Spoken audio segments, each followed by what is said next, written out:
பாஜக வந்து ஆரம்பத்திலேருந்தே தெளிவாக இருக்கு.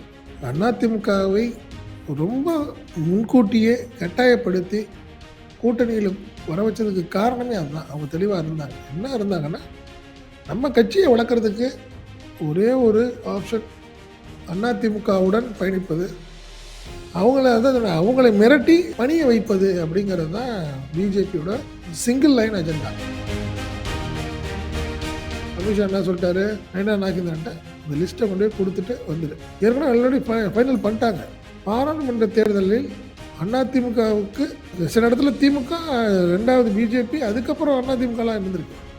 ஸோ அப்படி அவங்க சூஸ் பண்ணி கொண்டு ஒரு 70 தொகுதிகளை அவங்க கண்டறிந்து அந்த லிஸ்ட்டை ரெடி பண்ணி லிஸ்ட்டை கொண்டு போய் நீ எடப்பாட்டை கொடுத்துரு, நான் வரேன், திருப்பி 14th வரேன், அன்னைக்கு நான் ஃபைனல் பண்ணிடலாம், ஒன்றும் கவலை இல்லை, நீ போய் கொடுத்துட்டு வா, தைரியமாக சொல்லிட்டு வந்துடு அப்படின்னு சொல்லிட்டு வந்துட்டாரு.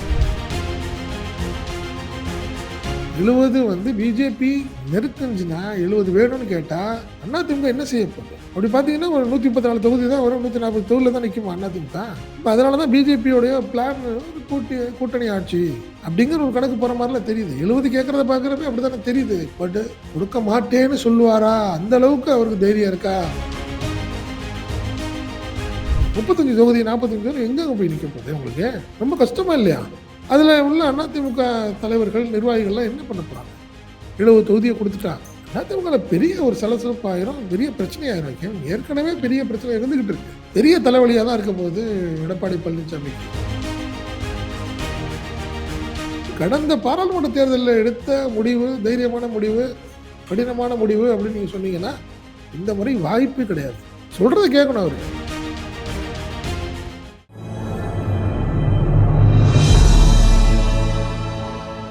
தமிழ் நியூஸ் நேயர்களுக்கு அன்பு வணக்கம். இன்றைய நேர்காணலில் நம்மோடு இருந்திருப்பவர் தமிழ் நியூஸ் அண்ட் ஆசிரியர் மற்றும் பத்திரிகையாளர் திரு செந்தில் சார். சார் வணக்கம். வணக்கம் வணக்கம் சார். சேலத்தில் திரு எடப்பாடி பழனிசாமி அவர்களை பொதுக்குழுவுக்கு மறுநாள் நயினார் நாகேந்திரன் அவர்கள் சந்தித்து பேசினார். அதில் இப்போது வந்திருக்கக்கூடிய பல தகவல்கள் படி பார்க்கும் பொழுது அவர் 70 தொகுதிகள் கொண்ட லிஸ்டை வந்து இபிஎஸ் இடம் சமர்ப்பிச்சிருக்கிறாரு. 70ல் நாங்கள் வந்து உறுதியாக இருக்கோம். நாங்கள் வந்து கடந்த நாடாளுமன்ற தேர்தலில் நல்லாவே ஸ்கோர் பண்ணியிருக்கோம். உங்களை 7 இடத்துல டெபாசிட் இழக்க வச்சுருக்கோம். பல இடங்களில் நீங்கள் உங்களை 3வது இடத்துக்கு தள்ள வச்சுருக்கோம். அதெல்லாம் என்னென்ன மாதிரி கால்குலேட் பண்ணி ஒரு 70 சீட்ஸை வந்து அவங்க கேட்டிருப்பதாக தகவல் வந்திருக்கு. தொகுதிகள் உட்பட லிஸ்ட் பட வந்திருக்கு. ஸோ இபிஎஸ் தாராளமான முடியவர் என்று நம்புகிறேன். எப்படி பார்க்குறீங்க சார்? எடப்பாடிக்கு பெரிய ஒரு சங்கடத்தை ஏற்படுத்தி இருக்குது பாஜக, அப்படிதான் சொல்லணும்னு வச்சுக்கோங்களேன். பாஜக வந்து ஆரம்பத்திலேருந்தே தெளிவாக இருக்கு. அதிமுகவை ரொம்ப முன்கூட்டியே கட்டாயப்படுத்தி கூட்டணியில் வர வச்சதுக்கு காரணமே அதுதான். அவங்க தெளிவாக இருந்தாங்க. என்ன இருந்தாங்கன்னா, நம்ம கட்சியை வளர்க்குறதுக்கு ஒரே ஒரு ஆப்ஷன் அதிமுகவுடன் பயணிப்பது. அவங்களை மிரட்டி பணிய வைப்பது அப்படிங்கிறது தான் பிஜேபியோட சிங்கிள் லைன் அஜெண்டா. அதில் ஒன்றும் மாற்றம் இல்லை. அந்த அடிப்படையில் தான் நேற்று வரை ஒவ்வொரு விஷயமும் நடந்துக்கிட்டே இருக்கு. எப்படியோ பேசி பார்க்குறாரு யார்? எடப்பாடி பழனிசாமி. இந்த பொதுக்குழுவில் பார்த்தீங்கன்னா, நாங்கள் சொல்கிறவங்க தான் கூட்டணி நீங்கள் வைக்கணுங்கிறதா இருக்கட்டும், நாங்கள் தான் இந்த தலைமையில் தான் கூட்டணிங்கிறாரு. அறுதி பெரும்பான்மையில் நாங்கள், அதாவது எங்கே பிஜேபி வந்து கூட்டணி ஆட்சி அதிகாரத்தில் பங்குன்னு எதுவும் சொல்லிடுவாங்களோங்கிறதுனால முன்கூட்டி என்னமோ சொல்லி பார்க்குறாரு. ஆனால் தெளிவாக அமித்ஷா என்ன சொல்லிட்டாரு, நயனா நாகேந்திரன்ட்ட இந்த லிஸ்ட்டை கொண்டு போய் கொடுத்துட்டு வந்துடு. ஏற்கனவே ஆல்ரெடி ஃபைனல் பண்ணிட்டாங்க. நீங்கள் கடந்த முறை போனார்ல நயனா நாகேந்திரன், அப்போ தெளிவாக பாராளுமன்ற தேர்தலில் அதிமுகவுக்கு 2ஆம் இடத்து, சில இடத்துல திமுக, ரெண்டாவது பிஜேபி, அதுக்கப்புறம் அதிமுகலாம் இருந்திருக்கு. ஸோ அப்படி அவங்க சூஸ் பண்ணி கொண்டு ஒரு 70 தொகுதிகளை அவங்க கண்டறிந்து அந்த லிஸ்ட்டை ரெடி பண்ணி லிஸ்ட்டை கொண்டு போய் நீ எடப்பாட்டை கொடுத்துரு, நான் வரேன், திருப்பி 14th வரேன், அன்னைக்கு நான் ஃபைனல் பண்ணிடலாம், ஒன்றும் கவலை இல்லை, நீ போய் கொடுத்துட்டு வா, தைரியமாக சொல்லிட்டு வந்துடு அப்படின்னு சொல்லிட்டு வந்துட்டாரு. அந்த அடிப்படையில் தான் போய் நயனா நாகேந்திரன் சொல்லிட்டாரு. சொல்லி சில விஷயங்களை பேசுனதுக்கு தான் அப்போ தான் என்ன சொல்கிறாரு, இல்லை அந்த அளவுக்குலாம் தர முடியுமா முடியாதாங்கிறதெல்லாம் நிறைய விஷயங்கள் பேசியிருக்காரு. யார்? எடப்பாடி பழனிசாமி. அதை காதிலெல்லாம் வாங்கவே இல்லை நயனா நாகேந்திரன். நீங்கள் சொல்கிறத சொல்லுங்கள், நான் அப்படியே கொண்டு போய் அமித்ஷாவோட சொல்ல போகிறேன், அவ்வளோதாங்கிறது. இந்த நிலைப்பாடில் தான் இன்னைக்கு நயனா நாகேந்திரன், அமித்ஷா அண்டு நட்டாவ ஜே.பி. பார்த்து நட்டா அவர்களை சந்திச்சு பார்த்துருக்காரு. பார்த்து பேசியிருக்காரு. சந்திச்சு தகவல்களை சொல்லியிருக்கிறார். 14ஆம் தேதி வரும்போது தான் இது ஃபைனல் ஆகப் போகுது. ஏன்னா திருப்பி திருப்பி நீங்க பாஜக தேசிய தலைமைக்கு ஒரே விஷயம் தான். ஒரு நாள் தமிழகத்துக்கான விஷயங்கள் அவ்வளோதான். இங்க வர்றாங்கல்ல, 14ஆம் தேதி வராரு. இன்னைக்கு அவங்க பேசி கிட்டத்தட்ட ஃபைனல் பண்ணிருவாங்க. யார் யாரை 14ஆம் தேதி வந்து ஸ்டேஜில் உட்கார வைக்கணும், யார் யாருக்கு சீட்டு என்ன ஏதுன்னு பேசி முடிச்சுட்டு போயிட்டே இருப்பார். ஏன்னா அவங்களுக்கு அடுத்த கட்டத்துக்கு நிறைய இருக்குது. நீங்கள் கேரளாவாக இருக்கட்டும், நீங்கள் பாண்டிச்சேரியில் பண்ணணும், அடுத்தது வெஸ்ட் பெங்கால், இந்த விஷயங்கள்லாம் அவங்களுக்கு இருக்குது. ஸோ தெளிவாக அன்றைக்கி 14ஆம் தேதிக்கு என்னென்ன அஜெண்டாங்கிறதுக்கு தான் இது இந்த விஷயத்தெல்லாம் சொல்லி அவர் சொன்ன பதில்களை எடுத்துகிட்டு தான் இன்றைக்கி போய் பார்த்துருக்காரு யார் நைனா நாகேந்திரா. நம்மளுக்கு கிடைச்ச ஒரு லிஸ்டின் வழி பார்த்திங்கன்னா நம்மளுக்கு சில தொகுதிகளை பாஜக கண்டிப்பாக கேட்குது. அந்த 70 தொகுதிகளில் சில தொகுதிகளின் பெயர்கள் இப்போ வந்து வெளியே வந்திருக்குன்னு வச்சுங்களேன்.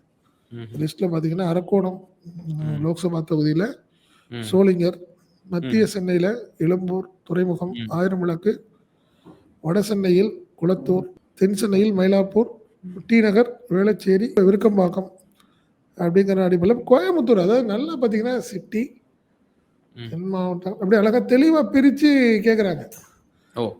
திருச்சி சென்னை சிட்டியில் அதிமுக இல்லைங்க, உண்மையிலேயே ரொம்ப வீக்காக தான் இருக்குது. ஸோ அதை பயன்படுத்த நினைக்குது பாஜக, அப்படி தான் பார்க்கணும். கோயம்புத்தூரில் பார்த்தீங்கன்னா கோவை வடக்கு, கோவை தெற்கு, கவுண்டன்பாளையம், பல்லடம், சிங்காநல்லூர், சூலூர், அடுத்து தருமபுரியை பார்த்தீங்கன்னா பாலக்கோடு, திண்டுக்கல்லில் ஒட்டன்சத்திரம், ஈரோட்டில் பவானி, கள்ளக்குறிச்சியில் சங்கராபுரம், கன்னியாகுமரியில் குளச்சல், கன்னியாகுமரி, கிள்ளியூர், நாகர்கோயில், பத்மநாபபுரம், விளவங்கோடு. இதில் என்ன மேட்டர்னா பெரிய ஜோக்கு பண்ணால் கரூரில் குளித்தலை கேட்குறாங்க. போன தேர்தலில் அரவாக்குறிச்சியில் அண்ணாமலை நின்னார்.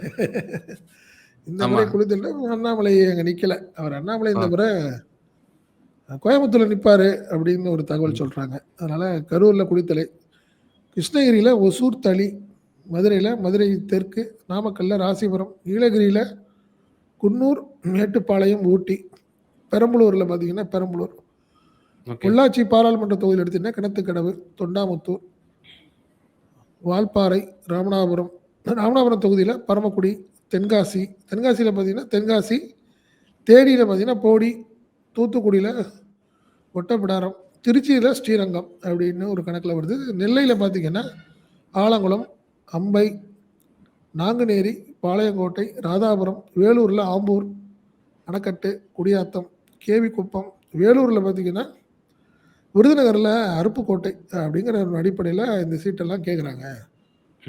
இதெல்லாம் உள்பட 70 தொகுதிகளை கேட்குறாங்க. சரி, அதிமுக கொடுத்துருக்கு, ரைட்டு, லிஸ்ட்டை கொடுத்துருக்கு. இதை எடப்பாடி என்ன செய்ய போகிறார் அப்படின்னு பார்த்தீங்கன்னா, நீங்கள் அடுத்த கட்டமாக எடப்பாடிக்கு மெயின் அவருக்கு வந்து ஒரு கண்டிப்பாக நீங்கள் வந்து வன்னியர் சமுதாய மக்களுடைய வாக்கு அவருக்கு கண்டிப்பாக வேணும். அவர் ஜெயிக்கணும்னா சேலத்தில். ஸோ அவர் அன்புமணியை அதை கையில் வச்சுருக்காரு. இப்போ என்ன அன்புமணியை கையில் வச்சுருக்காரு. ஆனால் என்னென்னா 2ஆக பிரிஞ்சிச்சுன்னா அவருக்கு ஒரு சிக்கல். அதனால தான் அவர் இப்போ சொல்லி அனுப்பியிருக்கிறாரு. யார்கிட்ட என்ன சொல்லியிருக்காரு, நைனா நாகேந்திரன்ட்ட சொல்லியிருக்காரு, நீங்கள் எப்படியாவது அன்புமணியையும் நீங்கள் ராமதாஸையும் நீங்கள் சேர்த்தா தான் நம்மளுக்கு பலன், இல்லைன்னா சரியாக இருக்காது. நீங்கள் அதனால் 14ஆம் தேதி வர்றப்போ 2 பேரையும் வர சொல்லி பேசுறதுக்கான ஏற்பாடு பண்ணுங்கிறதையும் தன்னுடைய டிமாண்டை எடப்பாடி பழனிசாமி நைனா நாகேந்திரன்ட்ட சொல்லியிருக்காரு. அப்படி பார்க்குறப்போ அதிமுக கூட்டணியில் யார் இப்போ தேமுதிக வருமா வரலையா அப்படிங்கிறது தெரியல.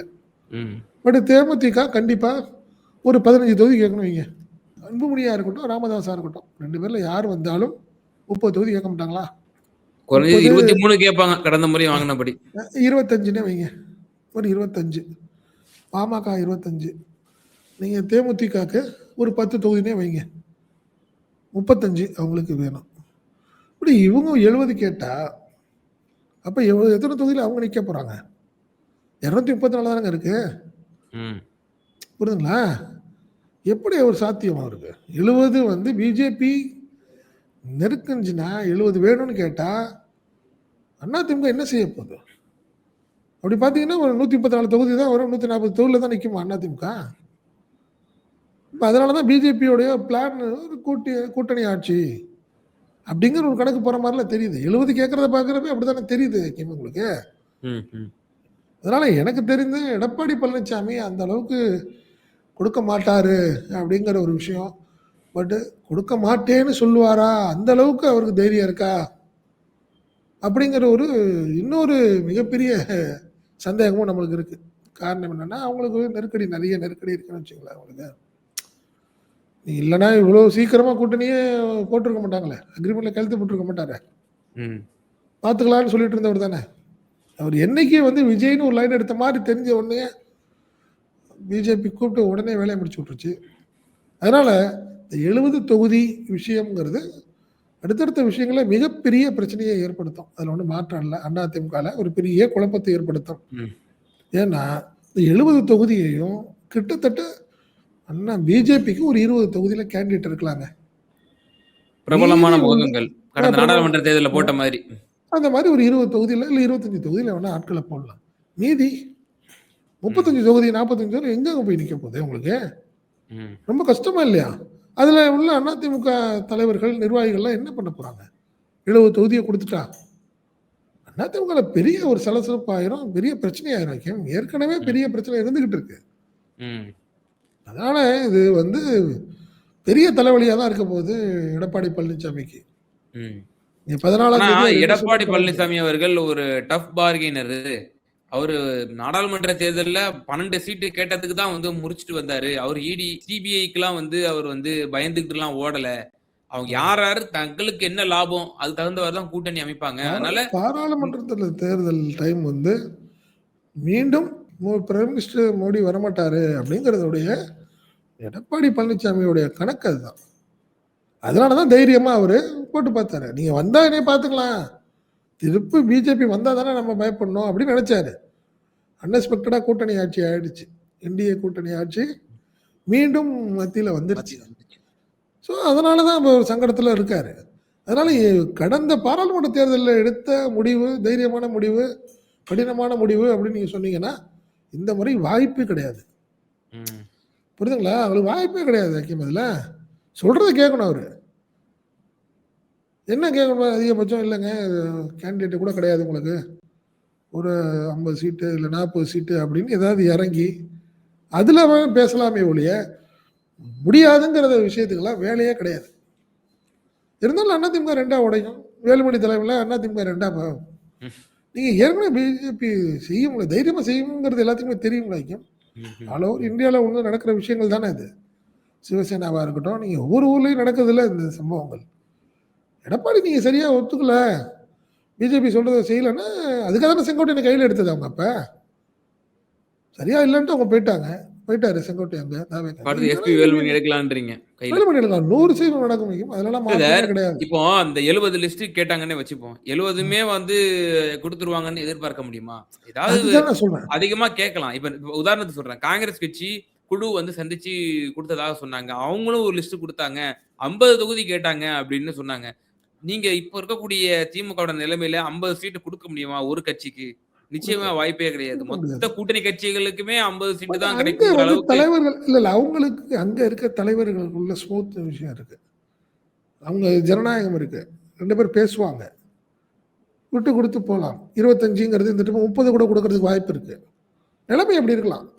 இல்லைங்க சரியா இருக்காது பண்ணி கொடுங்க அப்படிங்கிற மாதிரி விஷயங்கள் அங்க இருக்கு. ம். அந்த சூழ்நிலை வேற, இங்க சூழ்நிலை வேற. பெரிய அண்ணன் எண்ணத்துல இருக்கிறது பிஜேபி. நான் சொல்றதை கேளுன்னு கேட்கறது. நீங்க அப்பாயின்மெண்ட் கொடுத்து வர்றது தானேங்க. நீங்க வராரு வர சொல்லு அவனை வர சொல்லு அப்படிங்கிற மாதிரி தானே. ம். இப்போ வர சொல்லுப்பா அவன்லாம் வர சொல்லு டைம் இல்லை வர சொல்லல காலைல 6 மணிக்கு வர சொல்லு எல்லாம் வந்து பார்க்க சொல்லுங்கிற மாதிரி தானே. போய் பார்க்குறப்ப என்ன பேசுவீங்க? அவர் 40 நிமிஷம் பேசுவார். 40 நிமிஷத்துக்குள்ள உங்கள் விஷயத்தை வேணால் சொல்லிட்டு போங்க அப்படின்னு சொல்லிட்டு அவங்க அனௌன்ஸ் பண்ணிட்டு போயிட்டே இருக்குமே. கேண்டிடேட் அனௌன்ஸ் பண்ணிடுவாங்க. இங்கேயே நீங்கள் வந்து கேண்டிடேட் அனௌன்ஸ் பண்ண போகுது. நீங்கள் கேரளாவில் 10 பேர், தமிழ்நாட்டில் 10 பேர், வெஸ்ட் பெங்காலில் 10 பேர், பாண்டிச்சேரியில் 2 பேர் இப்படின்னு ஒரு 3 நாள் லிஸ்ட்டு வந்துகிட்டே இருக்கும். 70 பேருக்கு லிஸ்ட்டு போட்டாங்கன்னா இவர் என்ன பண்ண போகிறாரு எடப்பாடி பழனிசாமி? அந்த 70 இல்லாமல் தான் அவர் நிற்க போகிறாரு. வேறு வழி இல்லைல்ல. பட் அவர் பார்கெயின் பண்ணுவார். நீங்கள் மாதிரிலாம் மிரட்டியெல்லாம் பார்க்க முடியாது. இல்லைங்க கொஞ்சம் ஒரு 50 சீட் எடுத்துங்க ஆனா நான் நான் பேசிட்டு இருக்கேன். நயினார் நாகேந்திரன் வந்து ரொம்ப மிதவாதியா இருக்காரு. அண்ணாமலை மாரிலாம் ரொம்ப அவரு வந்து அண்ணாமலைக்கு இப்போ ஸ்ட்ராங்காலாம் கேட்கல. இல்ல இப்ப அண்ணாமலைக்கு இப்போ திருப்பி மீண்டும் இந்த ஒரு ஒரு ஒரு ஒரு வாரமா அண்ணாமலையோட ஸ்பீடு கொஞ்சம் அதிகமா இருக்கு. பார்த்தீங்களா இல்லையா? ஆமா. பிரஸ் முதல்ல மீட்ல நான் ஒரு பயங்கரமா குடுக்குறாரு. நான் சாதாரண தொண்டன். எனக்கு இத பத்தி ஒண்ணும் தெரியாது. இப்படியே பேசிட்டு இருந்தவரு, இப்ப அப்படி இல்லையே. ஆ. தைரியமா பேச ஆரம்பிச்சுட்டாரு. அவருக்கு சில விஷயங்கள் சொல்லியிருக்காங்க. "நீ பேசு, தைரியமா பேசு. அதிமுகவுக்கு எதிரா பேச ஆரம்பி, மிரட்ட ஆரம்பி" அப்படிங்கிறது எங்க தான். பேசினாரு அதிமுகவுக்கு எதிரா? நீங்க தைரியமா பேசிட்டு இது இப்ப நீங்க கூட்டணிக்கு வெளிய போனது என்டிஏலேருந்து கூட்டணிக்கு வெளிய போனதுக்கு காரணம் யாரு? அண்ணாமலை ம். தானே! ம். எடப் எடப்பாடி பழனிசாமிய வந்து சாதாரணமா விடமாட்டாருங்க அண்ணாமலை. இப்பயும் வரைக்கும் கூட பார்த்தீங்கன்னா, ஒரே ஒரு தான் அந்த பிரஸ் மீட்ல கூட சகோதரர் எடப்பாடி பழனிசாமின்னு சொன்னவரு. அப்புறம் அதுக்கப்புறம் பாருங்க எடப்பாடி பழனிசாமி தான் பேசுறாரு. நேத்திய பிரஸ் மீட்லயே. ம். அண்ணன் எடப்பாடி சொல்லுவார். ஒரே ஒரு முறை சகோதரர்ன்னு சொன்னாரு. மத்த ம். எல்லாமே எடப்பாடி பழனிசாமி தான் பேசுறாரு. ம். நீங்க அதுல ஒண்ணும் மாற்றம் இல்ல. அவருக்கு இதுதான் சான்ஸ். 2026ல எடப்பாடி பழனிசாமியை பழிவாங்குறதுக்கு பெரிய சான்ஸ் அவருக்கு அண்ணாமலைக்கு. விடவே மாட்டாரு. அந்த கடைசி நேரம் வரைக்கும் போட்டு தள்ளி தான் தள்ளுவாரு. இத பாருங்க வெளிய அனுப்புனது அவர் தானே. யார? நீங்க ம். தினகரனா இருக்கட்டும், ஓபிஎஸ் வெளிய நிப்பாட்டி வச்சிருக்கிறது அவர் தானே.